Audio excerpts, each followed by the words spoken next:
6 மாதங்களை கண்மலை மேல் உங்களை வைத்து நடத்தி வந்த தேவன் இந்த மாதத்தையும் உங்களை காத்து நடத்த வல்லமையுள்ளவரா இருக்கிறார். அல்லேலூயா. உன் ஜெபத்தை கர்த்தர் என்ன செஞ்சிருக்கிறாரு? கேட்டு இருக்கிறார். சிலவே சாய் சொன்னீங்க, என் ஜெபம் நான் ஜெபிச்சுக்கிட்டு இருக்கிறேன், அந்தக்காக நீங்களும் என்ன செய்யுங்க? ஜெபிங்க. என் குடும்பத்தில் இப்படிப்பட்ட ஒரு அற்புதம் என்ன செய்யணும்? நடக்கணும் என்று சொல்லி உங்க ஜெபத்தை கேட்கிறார். கர்த்தர் உங்களுக்கு உயர்ந்த அடைக்கலத்தில் வைப்பார். அல்லேலூயா. கர்த்தர் நல்லவர். சரி, இப்ப கர்த்தருடைய வார்த்தைக்கு நேராக ஒரு முக்கியமான நேரத்தில் நம்ம கடந்து வந்திருக்கிறோம். வெள்ளிக்கிழமை வந்தவங்க மட்டும் கை தூக்குங்க. வெள்ளிக்கிழமை வந்தவங்க மட்டும் ஸ்தோத்திரம். சரி, ஒரு சிலர் வந்திருக்கிறீங்க. அந்த நாளுடைய தொடர்ச்சி தான் இந்த செய்தியினுடைய முடிவு. சரிங்களா? அந்த நாளில் ஒரு மனிதனை குறித்து நாம பார்த்தோம். அந்த மனிதன் நண்பனாக இருந்தவன் பகையாக என்ன செய்தான்? மாறினான் என்று சொல்லி. புதிய ஏற்பாட்டில் ஒரு மனிதனை குறித்து இன்னைக்கு பார்க்க போகிறோம்.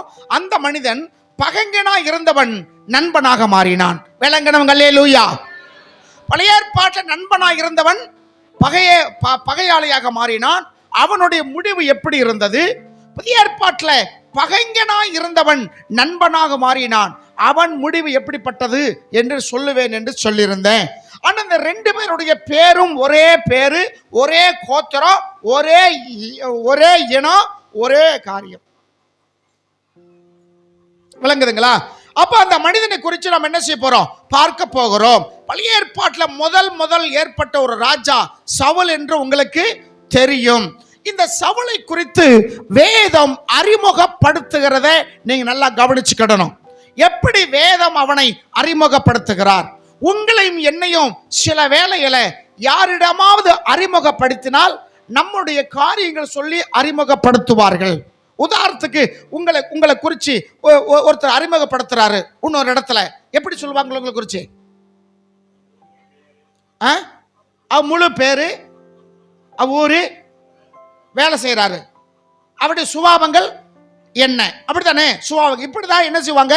அறிமுகப்படுத்துவாங்க. சில பேர் அறிமுகப்படுத்துவாங்க, பேரை காட்டோன்னா அவனா விளங்காத பையன்பா, அவன் ஒரு ஜோலிக்கு லாய்க்கு இல்லாதவன், வீட்டுக்கு அடங்கா, இப்படி அறிமுகப்படுத்துகிறவர்கள் சில பேர் இருக்கதான் செய்யறாங்க. ஆனா இந்த சவுலை குறித்து வேதம் இவனை குறித்து எப்படி அறிமுகப்படுத்துகிறது என்று சொல்லி இங்க பார்த்தீங்கன்னா, சீக்கிரமா சில வசனங்கள் சொல்லுவேன், நீங்க டக்கு டக்குன்னு வாசிக்கணும். அதுக்காக டக்குன்னு வாசிக்க கூடாது. வசனங்களை என்ன செய்யணும்? தெளிவாக நீங்க சத்தத்தை உயர்த்தி நீங்க வாசிக்கணும். 1 சாமுவேல் புஸ்தகம் 9ஆம் அதிகாரம் 1ஆம் வசனம். சீக்கிரமா. பென்யமீன் கோத்திரத்தில் இருந்தான்.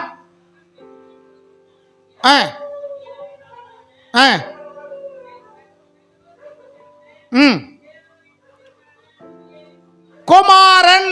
இப்ப சொல்லும் போது அவங்க அப்பா பேர் சொல்றான். அப்பா பேருக்கு முன்னாடி அவர் என்ன இனத்தை சேர்ந்தவன் சொல்லுகிறான். எந்த கோத்திரம்? பென்யமீன் கோத்திரத்தை சேர்ந்தவன். இந்த சவுலுடைய அப்பா எப்படிப்பட்டவரா? பராக்கிரமசாலி. அப்பா எப்படிப்பட்டவர்? பராக்கிரமசாலின்னா ரொம்ப வீரனா இருந்தான், பராக்கிரமசாலி. அவன் குடும்பம் சாதாரண குடும்பம் இல்ல, ஒரு பெரிய பணக்கார ஒரு குடும்பம் என்று இந்த வேத பகுதியில் நம்ம பார்க்க முடிகிறது. அவனுக்கு ஒரு மகன் இருந்தான். அவனுக்கு என்ன செய்தான்? ஒரு மகன் இருந்தான் என்று பார்க்கிறோம். அவன் பேர் தான் 2ஆம் வசனத்துல அவனுக்கு சவுல் என்ன கூட மகன் இருந்தான் மட்டும் சொல்லல. வேதம் இந்த சவுலை குறித்து எப்படி மேன்மைப்படுத்துன்னு பாருங்க.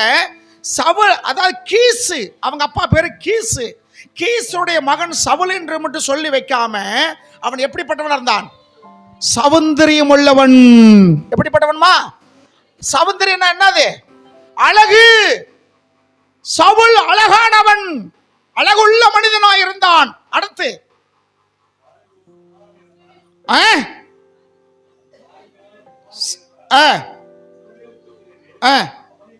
அவனை பார்க்கலும் சௌந்தரியவான் ஒருவன் அந்த தேசத்திலே அவனை போல அழகுள்ளவன் யாரும் இல்லம்மா. அப்படிப்பட்ட ஒரு மனிதனாய் இருந்தான். இவன் குடும்பம் ஒரு பெரிய குடும்பம். அவன் தகப்பன் எப்படிப்பட்டவன், அவனுடைய கோத்திரம் எப்படிப்பட்ட கோத்திரம் என்றெல்லாம் வர்ணிச்சிட்டு, இவனை மாதிரி சௌந்தரியம் உள்ள அழகுள்ளவன் இஸ்ரவேல் தேசத்துல யாருமே இல்லையா. அப்படிப்பட்ட ஒரு மனிதன். அதுக்கு கீழே எல்லா ஜனங்களும் தோளுக்கு கீழே இருக்கத்தக்கதாக உயரமுள்ளவனாய் இருந்தான். சரிங்களா? நல்ல ஹைட்டு, நல்ல வெயிட். அப்பா ஒரு பெரிய வீரன். அப்பா ஒரு வீரன் தான். இவன் எப்படிதான் இருப்பான்? ஒரு வீரனாக இருந்தான். வீரனுக்கு பிறந்தவன் வீரனா தான் இருப்பான். நிச்சயமா அதுல எந்த மாற்று கருத்து கிடையாது. ஒரு வீரனா இருந்தான். அவன் வந்து நின்னா இஸ்ரவேல் ஜனங்கள் எல்லாரும் வந்து நிக்கிறாங்க. இவன் தோளுக்கு கீழே தான் இருக்காங்களாம். அப்ப எவ்வளவு பெரிய மனசனா இருப்பான்? எவ்வளவு ஹைட் உள்ளவனா? மாறிய பாக்குறீங்களா? புரியுதா பேசுறவங்களுக்கு? புரியுதா? சரி. அப்ப அவ்வளவு பெரிய உயர்வுள்ள மனிதனாக இருந்தான், உயர்ந்தவனாக இருந்தான். அந்த குடும்பம் ஒரு தெய்வ பக்தி உள்ள குடும்பமா இருந்ததுன்னு நிறைய வேத ஆதாரங்கள் சொல்ல முடியும். அது சொல்லுவதற்கு நேரம் நமக்கு இல்லை. கடவுளுக்கு பயந்த குடும்பமாய் இருந்தது, வசதி உள்ள குடும்பமாய் இருந்தது. தகப்பன் வீரனாய் இருந்தான், இவனும் அழகுள்ளவனாய் இருந்தான், இவனும் உயர்வுள்ளவனாய் இருந்தான். இப்ப ஜனங்கள் எல்லாம் கேட்கிறாங்க, எங்களுக்கு ஒரு ராஜா வேண்டும் என்று சொல்லி. எங்களுக்கு யார் வேண்டும்? ஒரு ராஜா வேண்டும் என்று சொல்லும் போது, இஸ்ரவேலில் எத்தனை கோத்திரமா? 12 கோத்திரம். 12 கோத்திரத்துல பென்யமீன் கோத்திரத்துல இவனை கர்த்தர் தெரிந்து கொண்டார். அல்லேலூயா, தேவ நாமத்துக்கு மகிமை உண்டாவதா. இயேசு கிறிஸ்து எந்த கோத்திரத்துல பிறந்தார்? எந்த கோத்திரத்துல? யூதா கோத்திரத்துல. Very good. இயேசு எந்த கோத்திரத்துல பிறந்தார்? யூதா கோத்திரத்துல பிறந்தார். அப்ப அது வந்து முன்குறிப்பு, தீர்க்கதரிசியால் சொல்லப்பட்ட காரியங்கள், தேவனுடைய திட்டம் அது. ஆனா இங்க முதல் ராஜாவை ஆண்டவர் பென்யமீன் கோத்திரத்துல தெரிந்து கொண்டார். அல்லேலூயா. அது பென்யமீன் கோத்திரத்தில் நிறைய அங்காளி பங்காளி நிறைய இருக்கிறாங்க. நிறைய தலைக்கட்டு உள்ள ஒரு சமுதாயம். அதுல இந்த சவுலை கர்த்தர் தெரிந்து கொண்டார். அல்லேலூயா. என் அருமைக்குரியவர்களே, உங்க வாழ்க்கையில எத்தனையோ பேர் இருக்கிறாங்க. அவங்களெல்லாம் விட்டுட்டு உங்களை கர்த்தர் தெரிந்து கொண்டதுக்கு ஒரு முகாந்தரம் உண்டு. எத்தனை பேருக்கு விளங்குது? அல்லேலூயா. உங்களை தெரிந்து கொண்டார். உன் சமுதாயத்துல, உன் இனத்துல, உன்னுடைய உறவுகளில், உன்னுடைய பட்டணங்களில் எத்தனையோ பேர் இருந்த போதிலும் கர்த்தர் உங்களை தெரிந்து கொண்டதுக்கு ஒரு பெரிய முகாந்தரம் உண்டு. கையில் இந்த ஆண்டு நன்றி சொல்லுவோமா? ஸ்தோத்திரம். எதற்காக? என்னை கர்த்தர் தெரிந்து கொண்டதற்காக. என்னை கர்த்தர் தெரிந்து கொண்டதற்காக நான் ஆண்டவருக்கு மகிமைப்படுத்துகிறேன். எதை வச்சு சொல்றேன்னா, அதுலயே 16ஆம் வசனம் பாருங்க. 16ஆம் வசனம் 16. நாளை இந்த நேரத்தில் கவனிங்க, ஆண்டவராகிய தேவன் சாமுவேல் சொல்லக்கூடிய தீர்க்கதரிசிக்கு இப்படியாக சொல்லுகிறார். எப்பா அந்த மேல இருக்க 15ஆம் வசனம் பாத்தீங்கன்னா அங்க சொல்றதுக்கு கர்த்தர் சாமுவேல் காதுகள் கேட்க சொன்னார். என்ன சொன்னார்? எப்பா நாளைக்கு இந்த நேரத்தில் பென்யமீன் நாட்டாகிய ஒரு மனிதன் உன்னிடத்தில் வருவான். அவனா வரமாட்டான், நானே அவன் அனுப்புவேன். அல்லேலூயா. வாசிக்குமா? அவன் என் ஜனமாக இஸ்ரவேலுக்கு அதிபதியாக அபிஷேகம் பண்ண கடவாய் அனுப்புவேன். பென்யமீன் நாட்டானாகிய ஒரு மனுஷனை உன்னிடத்துக்கு அனுப்புவேன். அவனுக்கு நீ என்ன செய்யணும்? என் ஜனங்களை ஆளுகை செய்வதற்காக அவனை நீ அபிஷேகம் பண்ணு. அப்ப இந்த சவுலை யார் தெரிந்து கொண்டார்? ஆண்டவர் தெரிந்து கொண்டார், தேவன் தெரிந்து கொண்டார். ஆளுகை செய்வதற்காக உங்களை கர்த்தர் கொண்டு வந்ததுக்கு ஆண்டவர் உங்களை தெரிந்து கொண்ட இடத்துல கொண்டு வந்திருக்கிறார். ஆமேன். யாரோ ஒருவர் சொல்லி இருக்கலாம், யாரோ ஒரு ஜெபிச்சிருக்கலாம், யார் மூலியமாவது நீங்க ஆலயத்துக்கு வந்திருக்கலாம். ஆனா அந்த யாரோன்னு சொல்றீங்களே, அவங்க தேவனால் ஏவப்பட்டு உங்ககிட்ட சொல்லி இருக்கிறாங்க. அல்லேலூயா. தேவ சித்தம் இல்லாம நம்ம வாழ்க்கையில ஒண்ணும் என்ன செய்ய போறதில்ல, நடக்க போறது கிடையாது. அப்போஸ்தலர் வாசிக்கிறோம், ரட்சிக்கப்பட்டவர்களை கர்த்தர் அனுதினமும் சபையில சேர்த்தார். ரட்சிக்கப்பட்டவர்களை கர்த்தர் அனுதினமும் சபையில சேர்க்கிறார். ஐயா, சபை என்பது ஒரு மகிமையான இடம். இதுதான் நீ பரலோகத்துக்கு போறதுக்கு வழி. ஆமென். இங்கிருந்து தான் எங்க போக முடியும்? பரலோகத்துக்கு போக முடியும். சபை தேவனால் உருவாக்கப்பட்டது. சபைக்கு தலை கிறிஸ்து. சபைக்கு தலை கிறிஸ்து. தலை இருந்தா ஒண்ணு இருந்தா உடம்பு ஒண்ணு இருக்கணும்ல, அதுதான் சபை. சபை என்பது சரீரம், தலை என்பது கிறிஸ்து. இதன் மூலியமா தான் எங்க போக முடியும்? நம்ம பரலோக ராஜ்யத்துக்கு போக முடியும். சரிங்களா? அப்படி என்றால் சபை எவ்வளவு முக்கியமானது, எவ்வளவு முக்கியத்துவம் வாய்ந்ததாக காணப்படுகிறது. அருமைக்குரியவர்களே, இப்படிப்பட்ட சபை ஆராதனையை யாரும் என்ன செய்யக்கூடாது, அலட்சியமாகவோ அசால்ட்டாகவோ நினைக்க கூடாது. 1 சாமுவேல் 3 நம்ம பார்க்கிறோம், என்னை கனம் பண்ணுகிறவர்களை நான் கனம் பண்ணுவேன், நீ என்னை மதிச்சா நான் உன்னை மதிப்பேன். அதான் அதோடைய அர்த்தம். ஏன்னா நம்ம ஆண்டவர் வானத்தையும் பூமியும் சர்வத்தையும் உண்டாக்கின கர்த்தர். என்னை நீ மதித்தால் நான் உன்னை மதிப்பேன். நீ என்னை கனவீனம் பண்ணினால், அசட்டை பண்ணினால், நானும் உன்னை என்ன செய்வேன், அசட்டை. நீ என்னை அசால்ட்டா நினைச்சினா நானும் உன்னை என்ன செய்வேன், அசால்ட்டாக நினைச்சிடுவேன் சொல்றான். இது ஏதோ ஒரு வார்த்தை சொல்லி கடந்து போக முடியாது. இது பயங்கரமான ஒரு வார்த்தை. உன் வாழ்க்கையில, உன் ஜபத்துல, உன் தொழில்ல, உன் பொருளாதாரத்துல ஆண்டவரை நீ கனம் பண்ணுகிறாயா, தேவனை நீ மகிமைப்படுத்துகிறாயா, அவரை நீ கனம் பண்ணு, அவரும் உன்னை கனம் பண்ணி உன்னை உயர்த்தி காப்பார். அல்லேலூயா, ஸ்தோத்திரம். இப்ப சொல்லிட்டாரு, இவரை அனுப்புகிறேன், அவனை நீ அபிஷேகம் பண்ணு. எதற்காக? ராஜாவாய் ஆளுகை செய்வதற்காக. நீங்களும் நானும் கர்த்தருடைய பார்வையில் ஆசாரிகளும் ராஜாக்களும் லேவியர்களாக இருக்கிறோம் என்று பேதுருல நம்ம என்ன செய்யறோம், வாசிக்கிறோம். ராஜாக்கள் என்றால் என்ன செய்கிறவங்க, ஆளுகை செய்கிறவங்கன்னு பொருள். ஆமென். கர்த்தர் நாமத்துக்கு மகிமை உண்டாவதாக.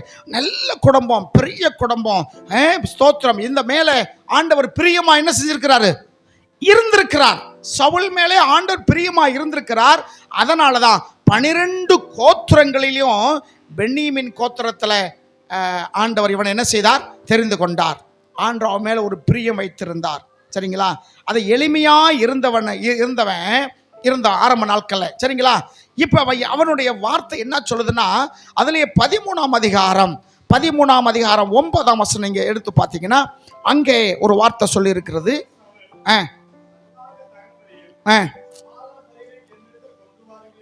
சொல்லி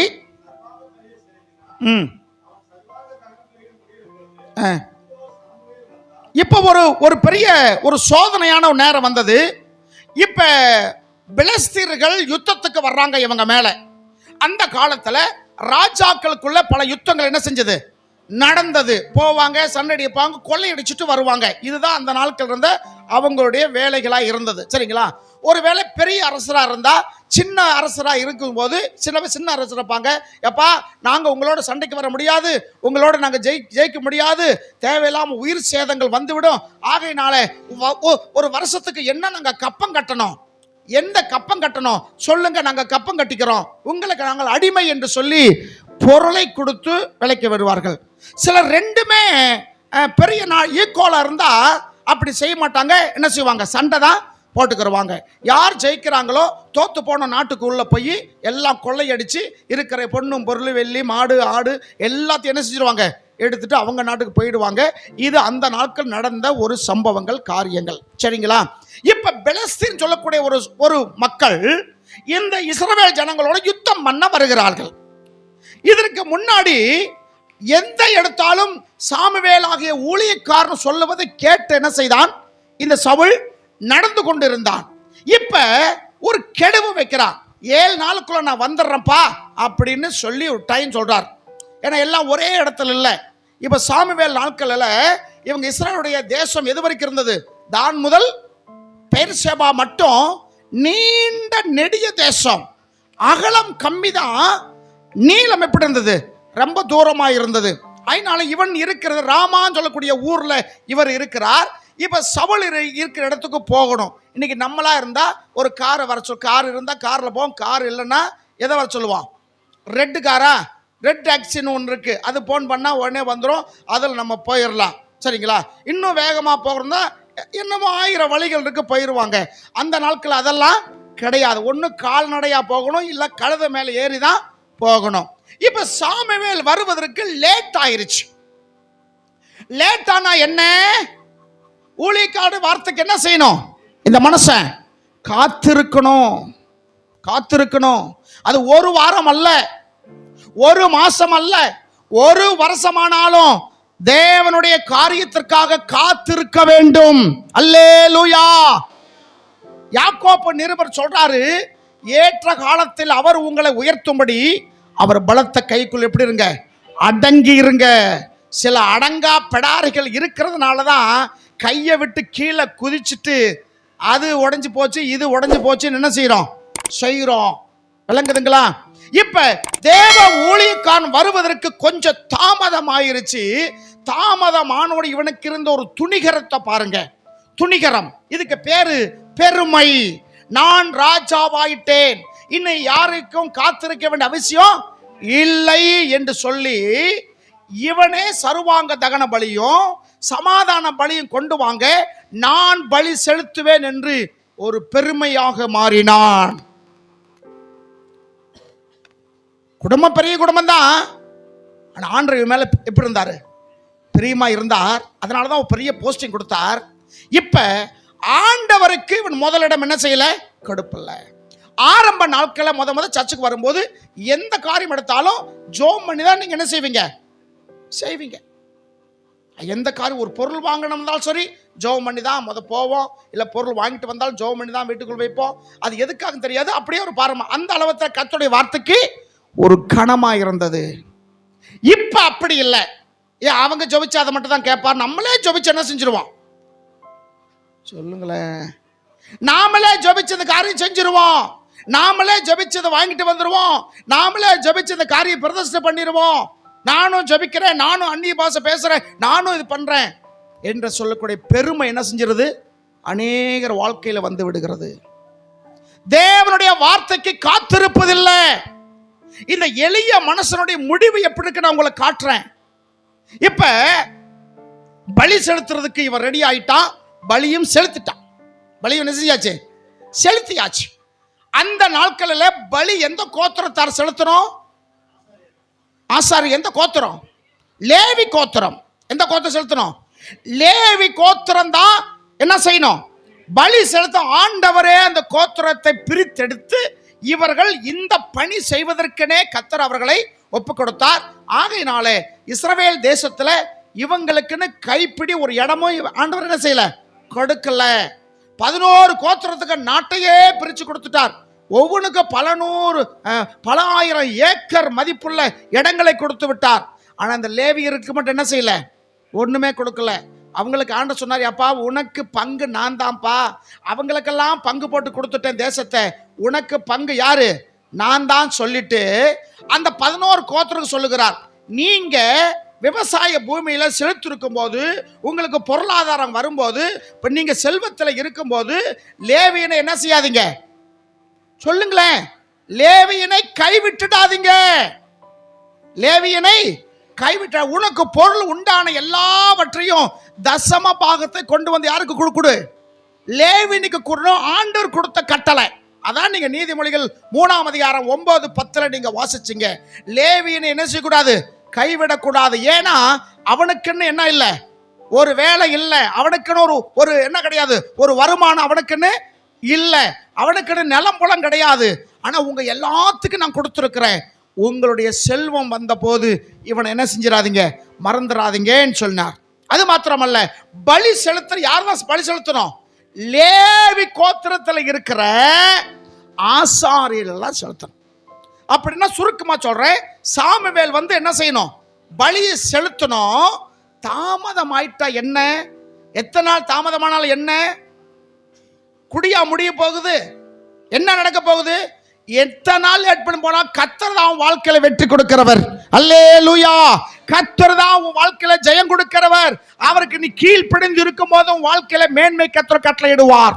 தேவ நாமத்துக்கு மகிமை உண்டாகட்டும். இங்க தெளிவா நம்ம வசனத்துல வாசிக்கிறோம், அங்க பலி செலுத்திட்டான். ஏன்னா நினைச்ச நான் ராஜா, என்ன எவன் கேள்வி கேட்கறது, நான் யாரு, ராஜா, என்னை யாரும் கேள்வி கேட்க முடியாது. ஆகையினால நான் பலி செலுத்துவேன்.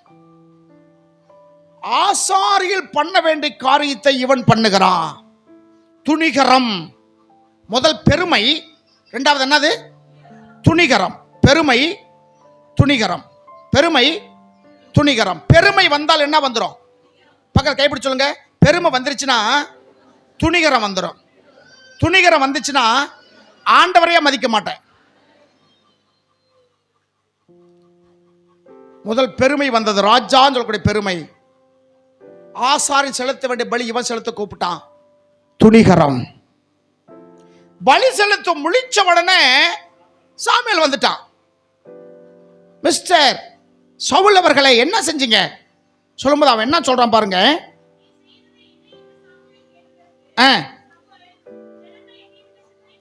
இவன் சொன்ன காரணம் பாருங்களேன். ஏன்பா இது நீ செஞ்ச?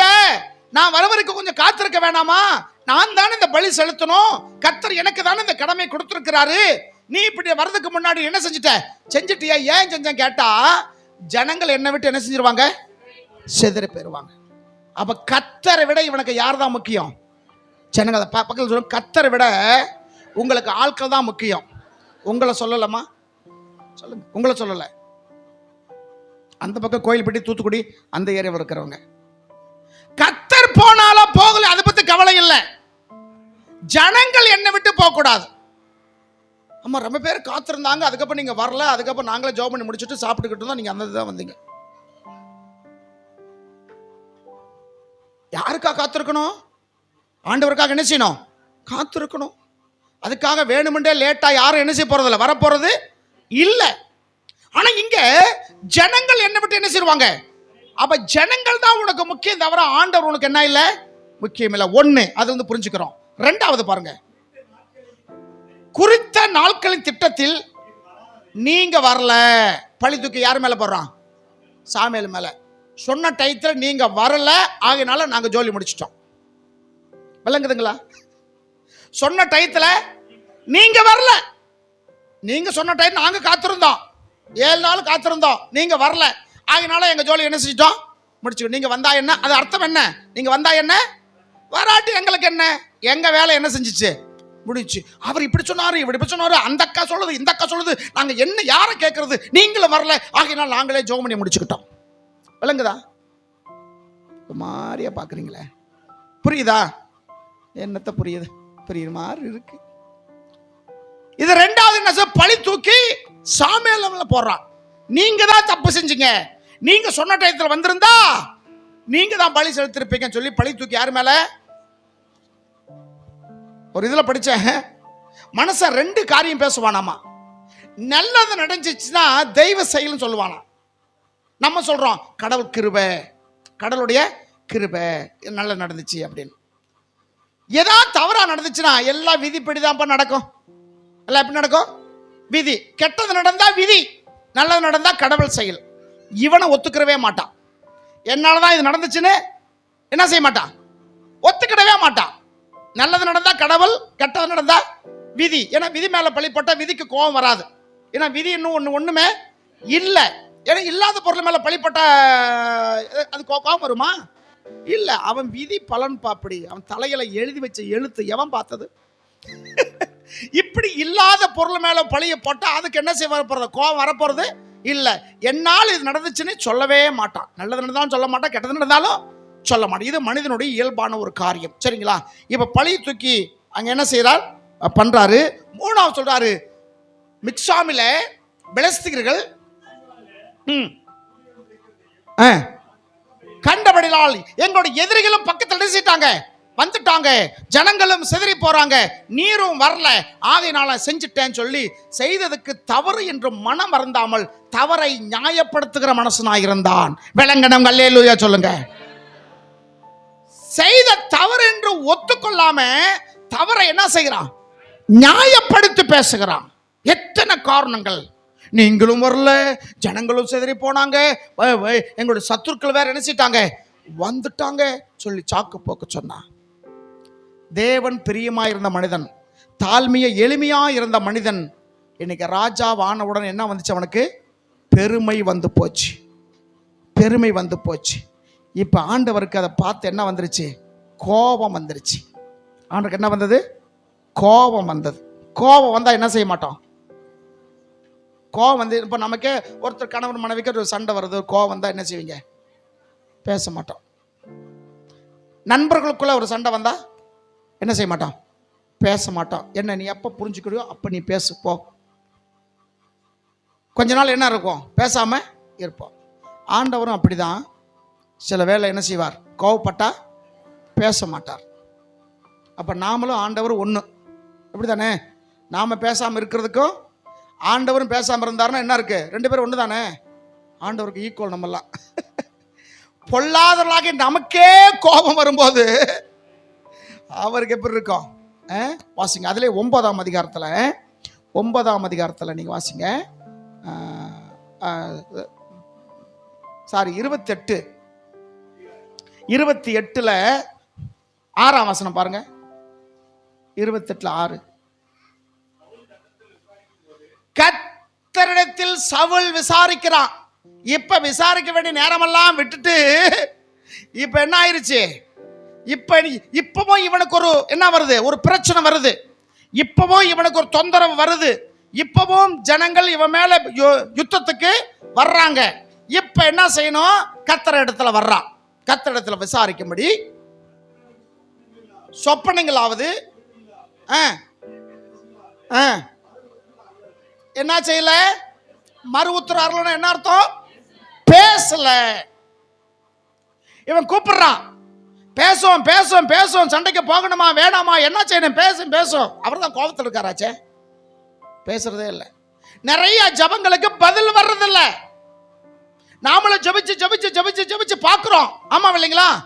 யாக்கோபு ஜபிச்சார்ல, என்னை ஆசீர்வதித்தால் ஒழிய நான் உம்மை விடுவதில்லை. என்னை ஆசீர்வதித்தால் ஒழிய நான் உம்மை விடுவதில்லை. இரவு முழுவதும் ஜெபித்திடுவேன், ஒரு முடிவு கிடைக்கும் வரைக்கு நான் கதறி அழுதிடுவேன். விடியும் வரை உந்தன் பாதம் அமர்ந்து ஜெபித்திடுவேன், ஒரு முடிவு கிடைக்கும் வரைக்கு நான் அழுதிடுவேன். ஏனோ தெரியவில்லை என் உள்ளம் அழுகிறது, ஏனோ தெரியவில்லை என் உள்ளம் அழுகிறது. என் தேவனே ராஜனே, என் தேவனே இயேசு ராஜனே, இந்த ஒரு விசை இறங்கிடும், இந்த ஒரு விசை இறங்கிடும். என்னை ஆசீர்வதித்தால் ஒழிய நான் உம்மை விடுவதில்லை. என்னை ஆசீர்வதித்தால் ஒழிய நான் உம்மை விடுவதில்லை. ராத்திரி முழுவதும் ஜெபிச்சான். அந்த சம்பவம் வேற, சரிங்களா? இன்னைக்கு நிறைய பேர் ஜெபிக்கிறாங்க, ஆண்டவர் கட்டது என்னன்னு ஒரு பதிலும் வரல. ஜெபிக்கிறோம். வீட்டில் குறை தீர்றதுக்கு ஜெபிக்கிறோம், பிள்ளைகளுடைய வாழ்க்கை மறுமலர்ச்சிக்காக ஜெபிக்கிறோம், பொருளாதாரத்துக்காக ஜெபிக்கிறோம், பிள்ளைகளுடைய திருமண காரியங்களுக்காக ஜெபிக்கிறோம், பிள்ளைகள் பிறக்க வேண்டும் என்று ஜெபிக்கிறோம். நிறைய ஜெபங்களுக்கு பதில் வருவதில்லை. என்ன காரணம்? ஆண்டவர் உங்களோட பேசுறத நிறுத்திட்டாரு. பேசுறத நிறுத்தக்கு என்ன காரணம்? உனக்குள்ளாக பெருமை, உனக்குள்ளாக துணிகரம்.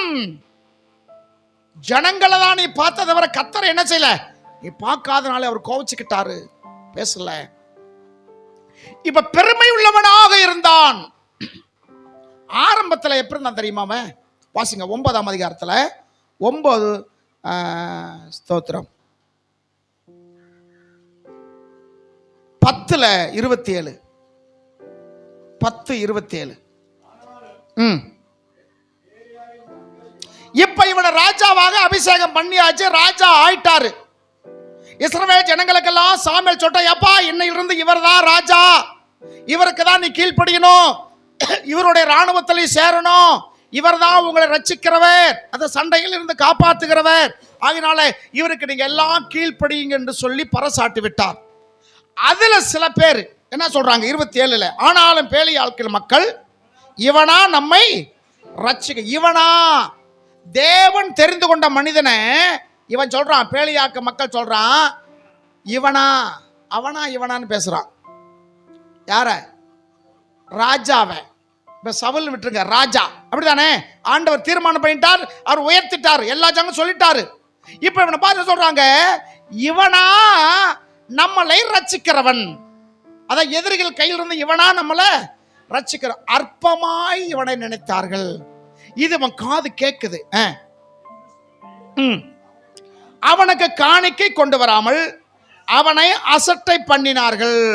ராஜாவுக்கு என்ன கொண்டு வரணும்? ஜனங்கள் காணிக்கை கொண்டு வர வேண்டும். ராஜாவை என்ன செய்யணும்? ஜனங்கள் கணம் பண்ண வேண்டும். ஆனா அந்த ரெண்டையும் இவனுங்க செய்யல. பக்கம் எப்படி சொல்லுங்க, ராஜாவானா காணிக்க கொண்டு வரணும், கனம் பண்ணணும். இந்த ரெண்டையும் அவங்க கொண்டு வரல. நான் உங்களை சொல்லலை, நீங்க தான் காணிக்க கொண்டு வந்துட்டீங்க, கனமும் பண்ணிக்கிட்டு இருக்கீங்களே உங்க வாழ்க்கையில. சுமதி இப்படி ஆற்றா என்ன தெரியல. காணிக்கையும் கொண்டு வரல, கனமும் பண்ணல. இவனா நம்மளை ரசிக்கிறவ அசட்டை பண்ணாங்க. இது சவுல் கேட்கிறான். இல்ல சவுல் கேட்டான். இப்ப நீங்கள் நானும் கேட்ட இப்ப ராஜா ஆயிட்டோம். இப்படி ஒருத்த வார்த்தை பேசுனா என்ன நினைப்பான்? வெட்டி போட்டுருவான். கேட்கறதுக்கு ஆளே இல்ல. அதுக்கு பேர் தான் மன்னராட்சி. வெட்டி போட்டுருவாங்க. ஏன்னா ஒருத்தனை விட்டா இவன் ஊருக்குள்ள போய் எல்லாத்தையும் என்ன செஞ்சிருவான்? கெடுத்து விட்டுருவான்னு வெட்டி போட்டுருவான். அவனோ காது கேளாவதன் போல இருந்தானா. அல்லேலூயா. எவ்வளவு நல்ல மனுஷன் பாத்தீங்களா சவுல்? எவ்வளவு நல்ல மனுஷன். ராஜாவா வந்த பிறகும் தாழ்மையா இருந்தான். கர்த்தர் உங்களை உயர்த்தின பிறகும் நீங்க தாழ்மையா இருக்கணும். ஆமென். ஊர் என்ன சொல்லுது, உலகம் என்ன சொல்லுது, பக்கத்து விட்ட அக்கா, எதிர்த்து விட்ட அக்கா, அந்த அக்கா, இந்த அக்கா, எல்லாமே ரசிக்கப்படாத அக்கா, அவங்க சொன்னதெல்லாம் நீ கேட்டுக்கிட்டு திருவியா? சொல்லுங்க.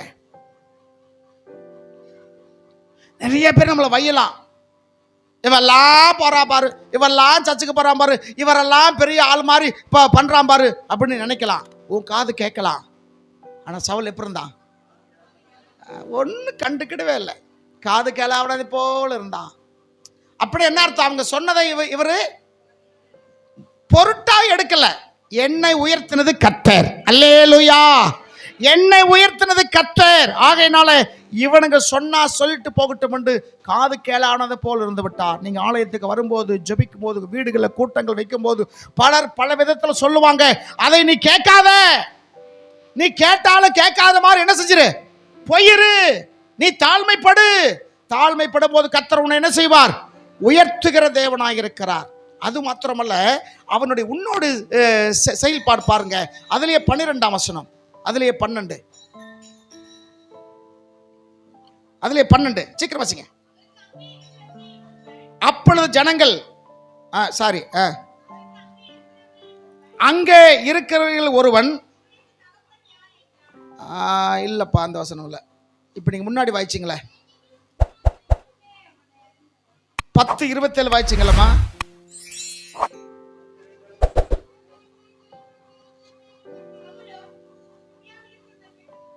பன்னெண்டாம் வசனம். அப்பொழுது ஜனங்கள் ஆ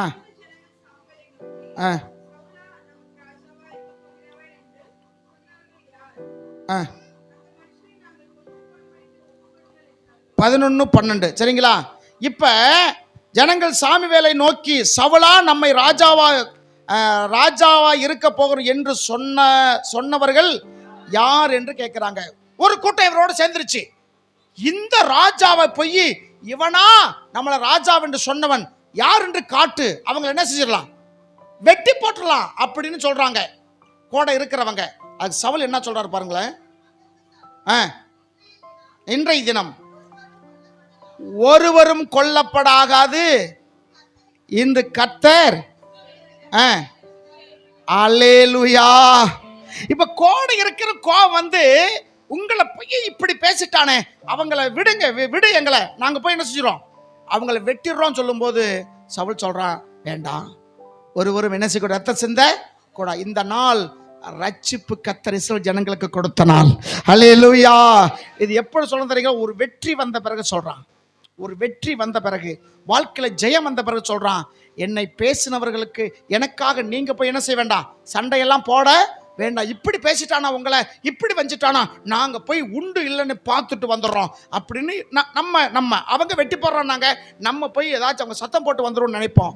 ஆனா அவன் சொல்றான், அப்படியெல்லாம் ஒண்ணுமே சொல்லாதீங்க, இந்த நாள் கர்த்தர் ஜெயத்தை கொடுத்த நாள். அல்லேலூயா. இப்படி தாழ்மையா இருந்த மனுஷன் கொஞ்ச நாள் ஆனவுடனே என்ன ஆச்சு? அவனுக்கு மேட்டிமை, பெருமை வந்ததினால, துணிகரம் வந்ததினால, ஆசாரன் செய்ய வேண்டிய வேலையை இவன் செய்ய ஆரம்பித்து, அதன் மூலியமா ஆண்டவர் என்ன செஞ்சிட்டார்? அவன் மேல கோவப்பட்டு பேசுறத நிறுத்திட்டார். தாழ்மையா இருந்தவன்.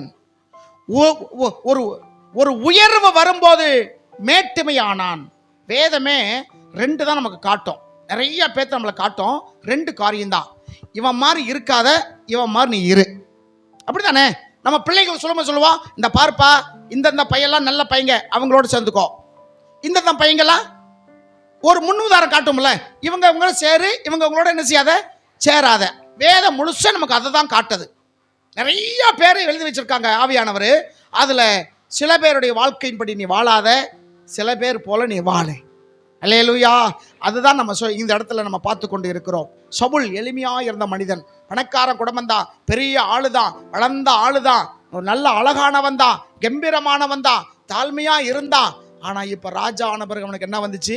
பெருமையாக மாறி போனான். அவன் முடிவு என்னவென்று நாம் இந்த வேளையில பார்க்க போகிறோம். வாசிங்க 28ஆம் அதிகாரம், அதே சாமுவேல் புஸ்தகத்துல 28ஆம் அதிகாரத்துல 28ல 7ஆம் வசனம். 20 என்ன செய்யுங்க? அஞ்சனம் பார்க்கிற ஒரு ஸ்திரியை தேடுங்க. இப்ப ஆண்டவர்கிட்ட கேட்கிறான், ஆண்டவர் பதில் கொடுக்கல. ஏன்னா கோபத்துக்கிட்டு இருக்காரு. அந்த கோபம் ஆறுவதற்கு செய்வதற்கு பதிலா என்ன செய்யறான்? குறி சொல்லுகிற பொம்பளை கிட்ட போறான். நான் சண்டைக்கு போகலாமா, சண்டைக்கு போக கூடாதா, நான் ஒருத்தர் எழுப்பி வர சொல்றேன், நீ அவனை எழுப்பி வர பண்ணு அப்படின்னு சொல்லி. ஆரம்ப நாட்களில் இவன் ராஜாவாக வந்த உடனே அந்த ஊரில் இருக்கிற சூனியம் பார்க்கிறவங்க, குறி சொல்றவங்க எல்லாம் ஊரை விட்டு என்ன செஞ்சிட்டான்? விரட்டி விட்டு இருந்தான். அவ்வளவு வைராக்கியம். உபாகம் புஸ்தகம் 18ஆம் அதிகாரத்துல நீங்க பாக்குறீங்க, அஞ்சனை பார்க்கிறாலையும் குறி சொல்றாலையும் நீங்க என்ன செய்யக்கூடாது? தீட்டு படக்கூடாது அப்படின்னு சொல்லிருக்கிறார். இவர் ராஜாவாக வந்த உடனே அந்த தேசத்தில் இருந்த எல்லாரையும், அப்படிப்பட்ட தொழில் செஞ்ச எல்லாரையும் ஊரை விட்டு என்ன செய்தாரு? விரட்டி விட்டுட்டார். இப்ப யாருமே இல்லை. ஆரம்பத்தில் உங்க விசுவாச வாழ்க்கை நல்லா தான் இருந்துச்சு. எல்லாமே சுவே, எனக்கெல்லாமே சுவே, தொல்லை மிகு இவ்வுலகில் துணை இயேசுவே. ஆரம்பத்தில் அப்படிதான் இருந்தீங்க. ஆனா இப்ப எல்லாம் புருஷனே, எனக்கெல்லாம் புருஷனே, தொல்லை மிக எவ்வுலகில் இன்னும் தொல்லை இருக்கே. எல்லாம் பொண்டாட்டியே, எனக்கெல்லாம் பொண்டாட்டியே. அப்படியா? எல்லாம் பிள்ளைகளே, எனக்கு எல்லாம் பிள்ளைகளே, எல்லாம் பொருளாதாரமே, எனக்கு எல்லாம் காசு பணமே, சொல்லிக்கிட்டே போலாம். ஆரம்ப நாட்களில் இவன் நல்லாதான் இருந்தா, வைராக்கியமா இருந்தா, ஆண்டவருக்காக எதையோ செய்யலாம் என்று ஒரு ஒரு வைராக்கிய வாழ்க்கை வாழ்ந்தான்.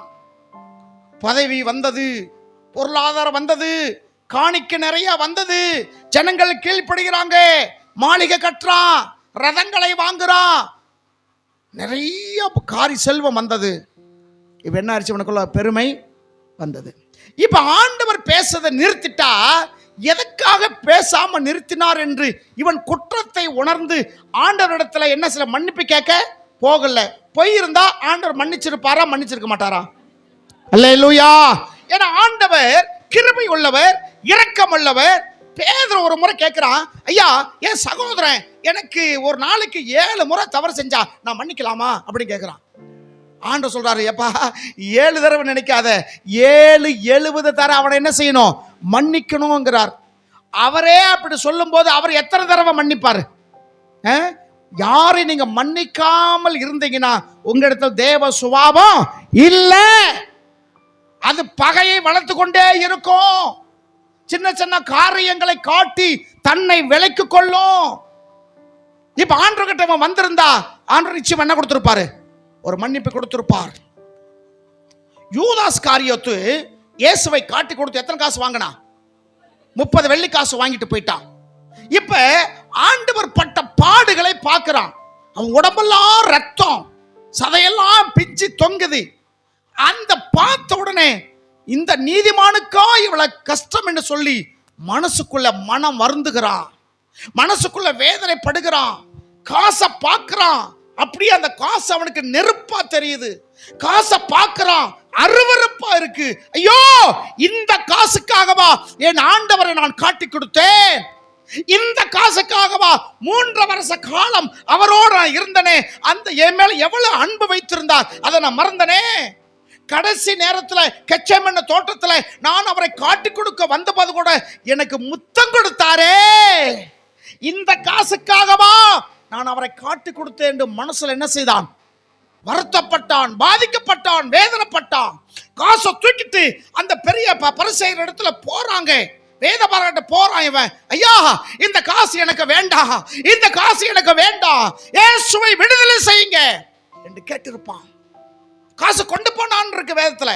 அவங்க சொன்னாங்க, அதெல்லாம் ஒண்ணு எங்களுக்கு தெரியாது, அதெல்லாம் எங்களுக்கு தெரியும் சொல்றான். இந்த காசுனால என் சமாதானமே போச்சையா, அதனால அந்த காசு எனக்கு வேண்டாம் சொல்லும் போது அவங்க சொன்னாங்க, அது உன் பாடு, அது உன் பாடு.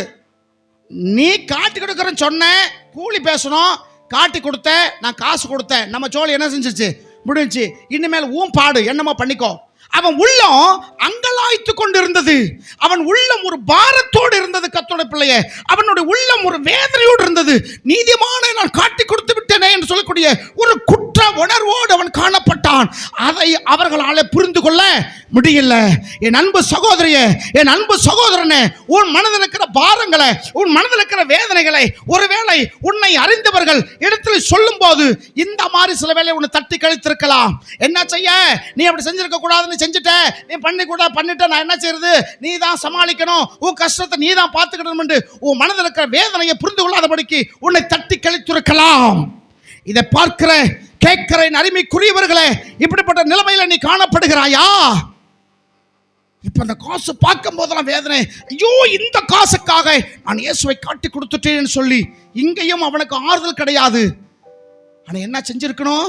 நேரா இயேசு இடத்துல வந்திருந்தால் அவனுக்கு மரணம் இல்லாமல் போயிருக்கும்.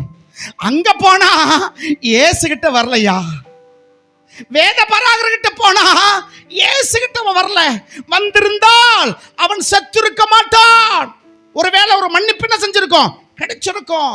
இயேசு கிட்ட வராம அவன் தூக்கு போட்டு செத்து போயிட்டான்.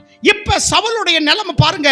ஆண்டவரும் பேசல, தீர்க்கதரிசிகளும் இல்லை, சாமுவேலும் செத்து போயிட்டார். என்ன செய்யறது சொல்லி ஒரு குறிகார பொம்பளை கிட்ட போறான். அவகிட்ட சொல்றான், நான் சொல்றவரை எழுப்பி வர பண்ணுங்க அப்படின்னு.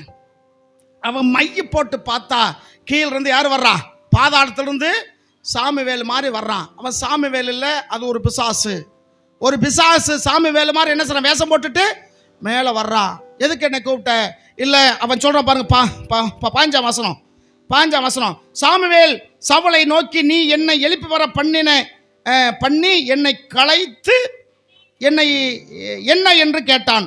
அதற்கு சவுல், நான் மிகவும் நெருக்கப்பட்டிருக்கிறேன், பெலிஸ்தர் எனக்கு விரோதமாக யுத்தம் பண்ணுகிறார்கள், தேவனும் என்னை கைவிட்டு விட்டார், தீர்க்கதரிசிகளாவது சொப்பனங்களாவது எனக்கு மறு உத்தரவு அருளுகிறது இல்லை, ஆகையால் நான் செய்ய வேண்டியது நீர் எனக்கு அறிவிக்கும்படி உம்மை அழைப்பித்தேன் என்றான். சரிங்களா? இப்ப சாமுவேல் மாதிரியே ஒருத்தர் ஏறி வந்து பேசுறான். அவன் சாமுவேல் இல்ல, அவன் ஒரு பிசாசு. அவன் சொல்றான், நாளைக்கு இந்நேரத்தில் நீ என் கூட என்ன செய்வ இருப்ப அப்படின்னா, நாளைக்கு இந்நேரத்தில் நீ செத்து போயிருவேன் அப்படின்னு சொல்றார். நாளைக்கு இந்நேரத்தில் நீ செத்து போயிருவேன்னு சொல்றார். அப்படியே என்ன செஞ்சிச்சு, நடந்துச்சு. அதனால இவர் சாமுவேல் கிடையாது, சாமுவேல் மாதிரி பிசாசு தான் என்ன செய்யறான், அந்த இடத்துல வந்து சொல்லுகிறத நம்ம பார்க்கிறோம். அருமைக்குரியவர்களே, ஒரு காலத்தில் வைராக்கியம் உள்ள மனிதன் இன்னைக்கு யாரை தேடி போறான்? ஆமா, சூனியக்காரி கிட்ட போறான். தேவனிடத்துல வர வேண்டியவன் இன்னைக்கு சூனியக்காரி கிட்ட போய்கிட்டு இருக்காங்க. தேவனை தேட வேண்டியவர்களுக்கு மனிதனை தேடிக்கொண்டிருக்கிறாங்க, மனிதனுடைய காரியங்கள் தேடிக்கொண்டிருக்கிறாங்க. தேவனுக்கு கொடுக்கிற ஒரு கணத்தை என்ன செய்யறதில்ல, கொடுக்கிறது இல்லையா? அவன் சொன்னான்ல, ஜனங்கள் என்ன விட்டு சிதறி போவார்கள், அதுக்காக செஞ்சு கேட்கிறான். இவன் செஞ்சதும் இல்லாம ஊழிக்கார மேல பழி வேற போடுறான். அதுல அவனுக்கு ஒரு திருப்தி, பயங்கர வேதனை, பயங்கர பாடு.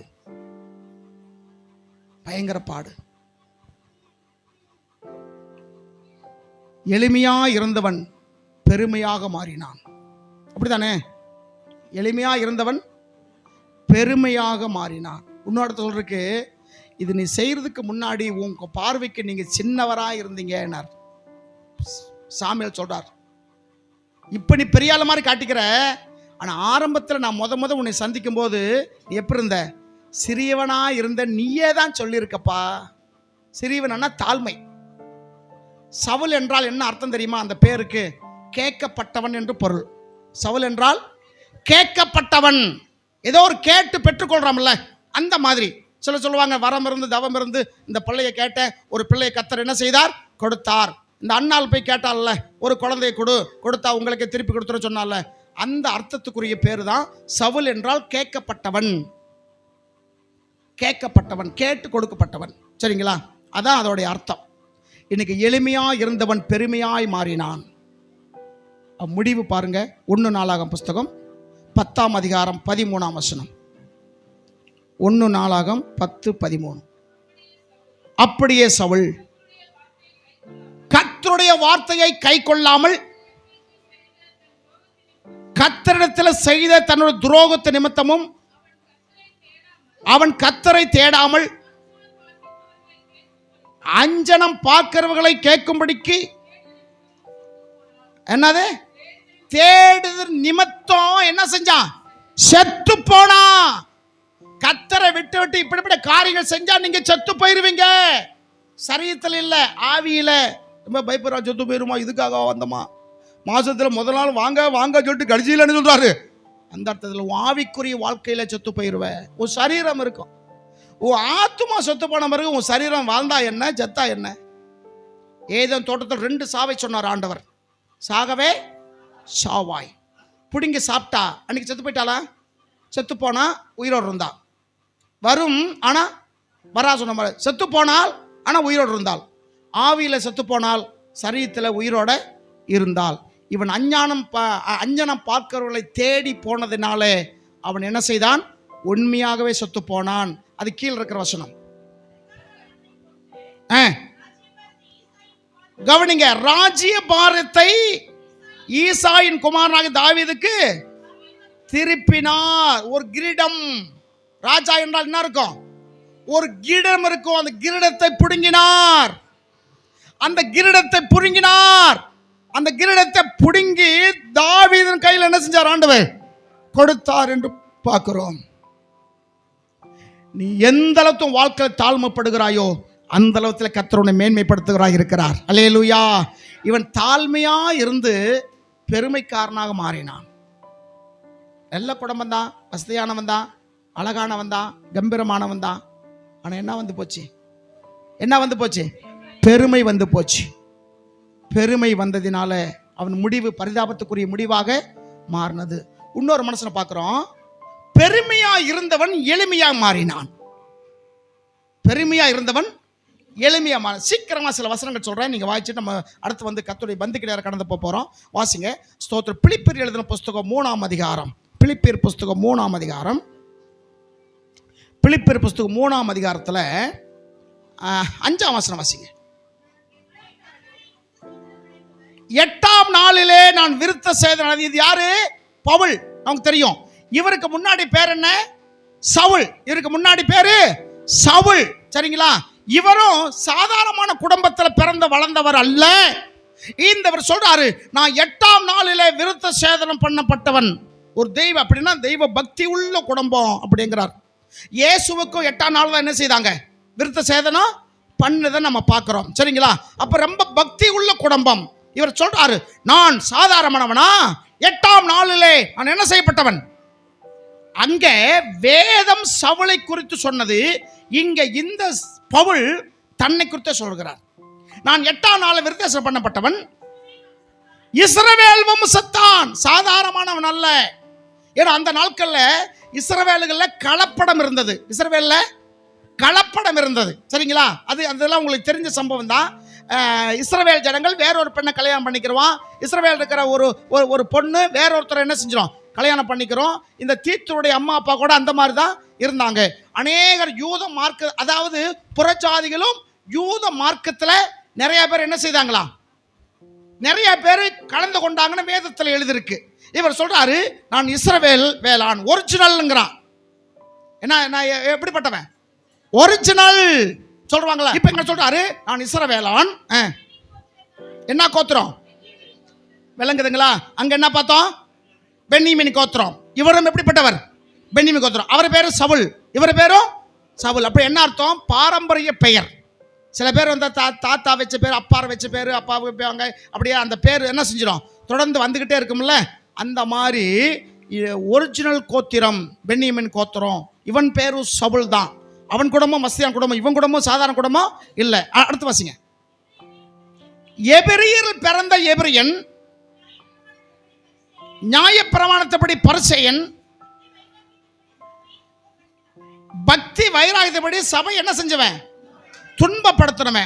சபையை துன்பப்படுத்தினா ஆண்டவனுக்கு எதிரியா நண்பனா? இந்த எதிரி தான் பின்காலத்தை நண்பனாக மாறினான். ஹல்லேலூயா. இந்த எதிரி தான் ஆண்டவருக்கு நண்பனாக மாறினான். அப்போஸ்தலர் 9ஆம் அதிகாரம் 1ஆம் வசனம் வாசிங்க. அப்போஸ்தலர் 9:1.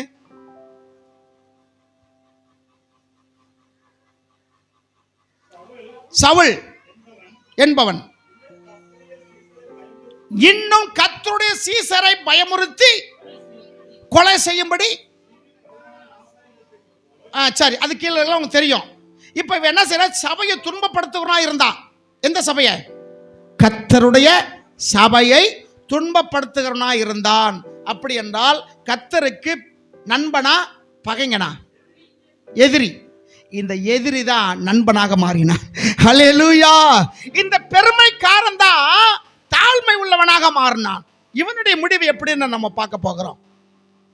அடுத்த வாசி. இப்ப மறுபடியும் அதுக்கு வந்து சுமதி, குற்றம் என் மேல ஒருத்தரும் பைபிள் முறைப்படி என்ன செய்ய முடியாது? குற்றமே சாட்ட முடியாது. 6ஆம் வசனம். இருக்கட்டும் இருக்கட்டும், அது அப்புறம் வாசிக்கலாம். இப்ப இப்படிப்பட்ட ஒரு பெருமை கொண்டவன் அந்த நாட்களில் $80 மில்லியன் சொத்து வச்சிருந்தாராம். $80 மில்லியன். படிச்சவங்களுக்கு தெரியும். $80 மில்லியன் எவ்வளவு பெரிய பணக்காரர், எவ்வளவு பெரிய மனுஷனா இருந்திருப்பான். யுத்தம் பண்ணி கோல்டு மெடல் வாங்கினவன், ஓட்ட பந்தயத்தில் கோல்டு மெடல் வாங்கினவன், கம்பு சண்டையில் கோல்டு மெடல் வாங்கினவன், ஓட்ட பந்தயத்தில் கோல்டு மெடல் வாங்கினவன். அப்படின்னா அந்த குடும்பம் எப்படிப்பட்ட குடும்பம் இருந்திருக்கும்? அது இல்லாம உயர்கல்வி படித்தவர், உயர்கல்வி. அப்படிப்பட்ட அதெல்லாம் சாதாரணமான குடும்பம் என்ன செய்ய முடியாது, அந்த கல்வியெல்லாம் படிக்க முடியாதோ அவ்வளவு பெரிய ஒரு உயர்ந்த கல்வி படித்த மனுஷன் தான் இந்த பவுல். இவருடைய ஆரம்பம் எப்படி இருந்தது? கர்த்தருக்கு விரோதமாக இருந்தான். இப்ப 7ஆம் வசனம் வாசிங்க.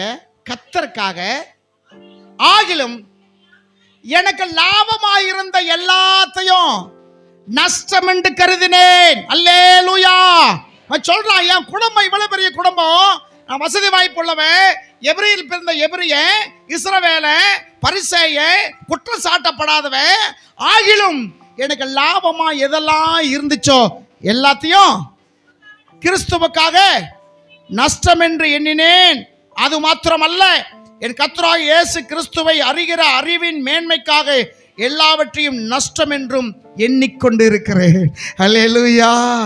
எல்லாத்தையும் விட்டுட்டான், எல்லாத்தையும் விட்டுட்டான். எனக்கு எதெல்லாம் லாபம் நினைச்சிடும் எல்லாத்தையும் நான் நஷ்டம் என்று கருதிட்டேன். இன்னைக்கு நான் வேலைக்கு போயிருந்தா 2 டபுள் சம்பளம் கிடைச்சிருக்கும், நஷ்டம் என்று நான் உட்கார்ந்து இருக்கிறேன். இதுதான் கிறிஸ்துவின் அன்பு. அல்லேலூயா. இன்னைக்கு முக்கியமான காரியம் போகணும், 11:30 முடிச்சிருவாரு, பார்த்தா 12:30 ஆகுது, இன்னும் ஓடிக்கிட்டே இருக்கு. எப்ப முடிக்க போறாரு தெரியல. எனக்கும் தெரியல. அடுத்த வாரம் இங்க வர்றீங்களோ வரலையோ எனக்கு தெரியாது. நான் இங்க இருக்க மாட்டேன். அருமைக்குரியவர்களே, இப்படிப்பட்ட வார்த்தை கிடைக்காத நிறைய பேர் ஏங்கி கொண்டு இருக்கிறாங்க. இப்படிப்பட்ட சத்தியம் கிடைக்காம ரொம்ப பேர் அப்படி தவித்து கொண்டு இருக்கிறாங்க. கர்த்தருடைய பிள்ளைய, உங்களுக்கு கிடைச்சிருக்க இந்த வாய்ப்பை நீங்க என்ன செய்யுங்க? பயன்படுத்திக் கொள்ளுங்க. எல்லாத்தையும் நஷ்டம் என்று கருதுன. ஒன்று பிடிச்சாதான் ஒன்று இழக்க முடியும், ஒன்று பிடிச்சாதான் இழக்க முடியும். ரெண்டையும் லாபம் பார்க்க முடியாது. சரி, சொல்லுவாங்கல்ல, 3 எழுத்தில் என் மூச்சு இருக்கும். பேரறிஞர் அண்ணாவுக்கு கலைஞர் சொன்னார், அண்ணா என்பது 3 எழுத்து, அறிவு என்பது 3 எழுத்து, பண்பு என்பது 3, பாசம் என்பது 3 எழுத்து, அண்ணன் தம்பியை கூப்பிடுறது தம்பி என்று அழைப்பது 3 எழுத்து சொல்லி இந்த 3 எழுத்து குறித்து பெரிய லிஸ்ட்டு. அவர் பெரிய பேச்சாளர். அவர் மாதிரி என்ன செய்ய முடியாது, பேச முடியாது, அப்படியே அடித்து விடுவார். அப்படியே ஒரு முறை கருணாநிதி முத அரசியல் அவர் 14 வயசுலேயே அரசியலுக்கு வந்துட்டார். ஒரு தடவை அவங்க அம்மா இது பண்ணாங்களாம், கேட்டாங்களாம் அஞ்சகத்தாய், எப்பா இன்னைக்கு எங்கப்பா மீட்டிங்கு அப்படின்னு. அவர் சொல்லிருக்காரு, அம்மா இன்னைக்கு வந்து நான் பாண்டிச்சேரிக்கு போகிறேம்மா, அங்கே தான் மீட்டிங் அப்படி சொன்னாராம். சொன்னோன்னே நம்ம சொல்லிட்டு, தம்பி அங்கேயா போகிறேன், அங்கே குடி நிறையா இருக்குப்பா, பார்த்து நடந்துக்கடா. அங்கே என்ன இருக்கு? குடி. பாண்டிச்சேரினால என்ன ஞாபகம் வரும்? சரக்கு, சரிங்களா? சரக்கு அதான் ஞாபகம் வரும். இப்போவே அப்படின்னா அப்போவே எப்போ இருந்திருக்கோம், பயங்கரமாக வந்திருக்கு. சொன்ன உடனே இவர் பார்த்தாராம் கருணாநிதி அவங்க அம்மா அஞ்சு தாய் பார்த்து, ஏம்மா பாண்டிச்சேரியில் மட்டும் தான் குடி இருக்கா, தமிழ்நாட்டில் குடி இல்லையா சொல்லி அடுக்குனாராம். அடுக்கு லால்குடி, சாத்தாங்குடி, தூத்துக்குடி, இப்படி இந்த குடி குடின்னு வருது பார்த்தீங்களா? ஒரு 20-30 ஊர் சொன்னாராம். மட மட மட மடன்னு. அந்த அம்மா, சாமி தெரியாம கேட்டுட்டா போடா அப்படின்னு சொல்லி அனுப்பி விட்டுச்சா. அந்த மாதிரி ஒரு பேச்சாளர். அப்போ அந்த 3 எழுத்து ஜீவன் சொல்லக்கூடிய 3 எழுத்து. அல்லேலூயா. அவன் சொல்றான், எல்லாத்தையும் என்ன செய்த நஷ்டம் என்று கருதினேன். நீங்க எதெல்லாம் நீங்க நஷ்டம் நினைக்கிறீங்களோ அது உங்களுக்கு லாபமாக கத்த தருவார். அல்லேலூயா. எதெல்லாம் நீங்க லாபம் நினைக்கிறீங்களோ அது நஷ்டமாக போய்விடும். கர்த்தருக்கு நீங்க செய்யற செலவு, கர்த்தருக்கு நீங்க கொடுக்கிற காரியம், அவருக்கு நீங்க கொடுக்கிற நேரம் ஒரு நாள் உங்களுக்கு நஷ்டம் ஆகவே ஆகாது. எல்லாம் உங்களுக்கு லாபமா இருக்கும். பவுல் சொல்லக்கூடிய பேர் பைபிளில் வேற யாருக்கும் இருக்காது. ஏன் இந்த பேர் இவர் வச்சுக்கிட்டார்னா, பவுல் என்றால் மிகவும் சிறியவை என்று பொருளாம். சொன்னா பவுல்னா மிகவும் சிறியவை என்று பொருள். சவுல் என்றால் கேட்கப்பட்டவன். இப்ப தெரியுதா? 2 பேருக்கு அர்த்தம் தெரியுதா? சவுல் என்றால் கேட்கப்பட்டவன், பவுல் என்றால் மிகவும் சரி. அதனால சொல்றாரு, நீங்க எல்லாரும் என்னை தொடச்சு போடு அழுக்க போல் நினைச்சாலும் பரவாயில்ல, நீங்க புத்திசாலிகள், நான் புத்தி இல்லாதவ, என்னை குப்பையாக எண்ணுகிறேன். கமேலியல் பாதத்தில் படிச்சவன், உயர்கல்வி படிச்ச மனுஷன், கோல்டு மெடல் வாங்கினவன், நிறைய 1-2 கிடையாது, நிறைய கோல்டு மெடல் வாங்கினவன், 80 மில்லியன் சொத்து வச்சிருக்கிறவன், பணக்கார குடும்பம் சொல்றான், என்னை குப்பையாக எண்ணுகிறேன். எப்படி நினைக்கிறேன்? இன்னைக்கு நமக்கு என்ன இருக்கு பாருங்க. ஒரு வார்த்தை சொன்ன உடனே என்ன வந்துருது மூக்குக்கு மேல, என்னை பார்த்து இவர் எப்படி கேட்கலாம், என்னை பார்த்து இப்படி எப்படி பேசலாம். நமக்கு பேக்கர் வேண்ட என்ன, இவருக்கு இருந்த பேக்கர் வேண்ட என்ன? இந்த சிந்தை நமக்குள்ளாக வர வேண்டும். அல்லேலூயா. இவர் சொல்றாரு 2 நாளாகம் 2 தீமோத்தேயுல 2 தீமோத்தேயு 4ஆம் அதிகாரம் 8ஆம் வசனம். சீக்கிரம் வாசிங்கம்மா, முடிக்க போறேன். 18 இங்க பாருங்க. அங்க அந்த சவுலுக்கு நெருக்கம் வந்தது, பிரச்சனை வந்தது. அவனுக்கு ஆறுதல் சொல்றதுக்கு என்ன இல்ல? ஆட்கள். அம்மா கண்ணியம்மா, ஆட்கள் இல்ல. ஆறுதல் சொல்லுக்கு ஆட்கள் இல்ல. தவிக்கிறான். நான் என்ன செய்ய எனக்கே தெரியலையே, கடவுள் என்னை கைவிட்டு விட்டார் என்று சொன்னான். ஆரம்பத்தில் சிநேகதா இருந்தவன் இன்னைக்கு கைவிடப்பட்ட நிலையில் காணப்படுகிறான். இந்த சவுல் ஆரம்பத்தில் விரோதியா இருந்தவன் இப்ப என்ன சொல்றான் பாருங்க. கர்த்தர் எல்லா தீமைக்கும் ரட்சித்து, எல்லா தீமையிலிருந்து என்னை ரட்சிக்கிற ஆண்டவர். அல்லேலூயா. ரட்சித்து தம்முடைய பரம ராஜ்யத்தை அடையும்படிக்கு காப்பாற்றுவாராக. ஆமென். இவருடைய நம்பிக்கை பாத்தீங்களா? அவருடைய நம்பிக்கை என்ன, இவருடைய நம்பிக்கை என்னன்னு உங்களுக்கு நீங்க எப்பொழுது பண்ணிட்டீங்க. அது மாத்திரமல்ல, அந்த மனுஷனுக்கு ஒரு முடிவு இருந்தது, அந்த சவுலுக்கு ஒரு முடிவு இருந்தது. இவருடைய முடிவு பாருங்க. அதே அதிகாரத்தில் 18ஆம் வசனம் 18 2 தீமோத்தேயு 4:18 8 சுமதி ஃபர்ஸ்ட் வாய்ச்சல கவனிங்க. இது முதல் நீதியின் கிரீடம் எனக்காக வைக்கப்பட்டிருக்கிறது. அல்லேலூயா. அந்த சவுலுடைய கிரீடம் எடுக்கப்பட்டது. ராஜா சொல்லக்கூடிய என்ன இருக்கும்? கிரீடம் இருக்கும்ல, அந்த கிரீடம் எடுக்கப்பட்டது. அவன் முடிவில், இவனுடைய முடிவில் எனக்காக அந்த கிரீடம் வைக்கப்பட்டிருக்கிறது. அல்லேலூயா. அப்புறமா அந்நாளிலே எனக்கு தந்தருளுவார். ஆமென். நீதியின் கிரீடம் எனக்காக கர்த்தர் வைத்திருக்கிறார். அந்த சவுலுடைய கிரீடம் எடுக்கப்பட்டது, எனக்கு கொடுக்கப்பட்டது. அவனுடைய முடிவு எங்கே? இவனுடைய முடிவு எங்கே? தாழ்மையா இருந்து பெருமையாக மாறினால் அவனுக்கு அந்த முடிவு. இவன் ரொம்ப பெருமைக்காரனா இருந்து தாழ்மையானதுனால இவனுக்கு இந்த முடிவு. அருமைக்குரிய சகோதரனே சகோதரியே, உங்க ஆரம்பம் முக்கியம் இல்ல, உங்க ஆரம்பம் முக்கியம் இல்ல, உங்க முடிவு தான் முக்கியம். ஆமென், ஆமென். பக்கத்துல சொல்லுங்க, உங்களுடைய ஆரம்பம் முக்கியம் இல்ல, உங்க முடிவு தான் முக்கியம்.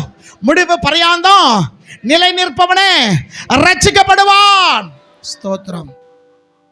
பவுல் சொல்லி முடிக்கிறாரு, எனக்காக மாத்திரமல்ல, எனக்கு மட்டும் அது கொடுக்கல, அவருடைய பிரசனமாகுதலை விரும்புகிற யாவருக்கும் எதை? அந்த கிரீடத்தை தந்துருவார். அப்படி என்ன அர்த்தம்? உங்களுக்கு எனக்கு அந்த கிரீடத்தை கர்த்தர் வச்சிருக்கிறார். ஆமென். நல்ல போராட்டத்தை போராடினேன், ஓட்டத்தை முடித்தேன், நித்திய ஜீவனை காத்துக்கொண்டேன் என்று பவுல் சொல்லுகிறார். இன்னைக்கு உங்க வாழ்க்கையில போராட்டம் இருக்கிறது, உங்க வாழ்க்கையில பலவிதமான போராட்டங்கள், கஷ்டங்கள், நெருக்கங்கள் இருக்கிறது. நான் இல்லைன்னு சொல்லவே இல்லை. ஏன்னா அது இருக்கணும், அது இருந்தாதான் உலகம். அப்பதான் நீ உலகத்தில் வாழ்ந்து கொண்டே இருக்கன்னு அர்த்தம். பாடம் செஞ்சு வச்ச ஒரு பாடிக்கு எந்த பிரச்சனையும் என்ன செய்யாது, வராது. உயிரோடு இருக்க நமக்கு எல்லா பிரச்சனைகளும் வரும். இருந்தும் விசுவாசத்தை காத்துக்கொள்ளுவோம். ஹல்லேலூயா. உங்களுக்காக நீதியின் கிரீடத்தை கர்த்தர் என்ன செஞ்சிருக்கிறாரு? வைத்திருக்கிறார். அப்படி என்ன அர்த்தம்? தாழ்மையா இருந்தவன் பெருமைக்காரனா மாறி ஒன்றும் இல்லாமல் போய்விட்டான். கர்த்தரை தேட வேண்டியவன் சூனியக்காரி கிட்ட போனான். அப்படிதானே? விளங்குதுங்களா? இன்னைக்கு நம்முடைய விசுவாசம் எப்படி இருக்குன்னு நீங்க யோசனை பண்ணி பார்க்குறங்க. பவுல் பெருமைக்காரனா இருந்தான், தாழ்மைக்காரனா மாறினான். இவன் முடிவு எப்படி இருந்தது? 2 பேரும் ஒரே பேரு, 2 படி கோத்திரம், ஒரே கோத்திரம், 2 குடும்பம், வசதியான குடும்பம். அவன் முடிவு அப்படி ஆயிடுச்சு, இவன் முடிவு இப்படி ஆயிடுச்சு. உங்களை என்னையும் கர்த்தர் பிடித்திருக்கிறார். அல்லேலூயா. இன்னைக்கு நமக்குள்ளாக இருக்கிற சூழ்நிலை எப்படி இருக்கிறது ஆராய்ந்து பாருங்க. நீங்க ரட்சிக்கப்பட்ட நாளை பெருசா நினைக்காதீங்க, உங்க முடிகிற நாளை நீங்க பெருசா பாருங்க. அல்லேலூயா. அது வரைக்கும் உங்கள் விசுவாசத்தை என்ன செய்யுங்க? காத்துக்கொள்ளுங்க. கர்த்தர் உங்களை ஆசீர்வதிப்பார்.